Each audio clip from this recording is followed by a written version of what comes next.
पश्चिम बंगाल में विधानसभा चुनाव के नतीजों के सामने आते ही राज्य के विभिन्न हिस्सों में बड़े पैमाने पर हिंसा की खबरें सामने आने लगी हैं।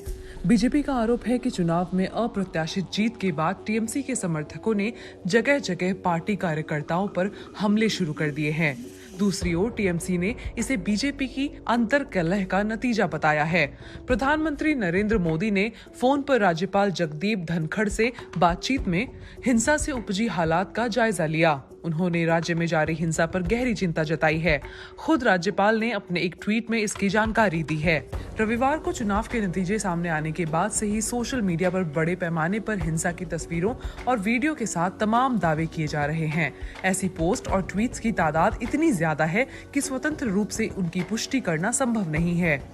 लेकिन इससे राज्य में खासकर ग्रामीण इलाके में भ्रम और आतंक का माहौल पैदा हो गया है। इस मुद्दे पर विवादास्पद ट्वीट की वजह से अभिनेत्री कंगना रनौत का ट्विटर अकाउंट भी सस्पेंड कर दिया गया है। पुलिस के मुताबिक रविवार रात से अब तक राज्य के अलग अलग इलाकों में हुई झड़पों में कम से कम 12 लोगों की मौत हो गई है। पुलिस ने यह नहीं बताया कि मृतक किस पार्टी से जुड़े थे, लेकिन बीजेपी का दावा है कि उनके कम से कम 6 लोग हिंसा में टीएमसी कार्यकर्ताओं के हाथों मारे गए हैं। केंद्रीय गृह मंत्रालय ने इस हिंसा पर गहरी चिंता जताते हुए राज्य सरकार से इस मामले पर रिपोर्ट मांगी है। राज्यपाल जगदीप धनखड़ ने भी अपने एक ट्वीट में चिंता जताते हुए पुलिस प्रशासन से इस पर अंकुश लगाने को कहा है। बीजेपी अध्यक्ष जेपी नड्डा चुनाव के बाद हालात का जायजा लेने मंगलवार को 2 दिन के दौरे पर यहां पहुंचे हैं। दूसरी ओर ममता बनर्जी ने लोगों से शांति बनाए रखने की अपील की है।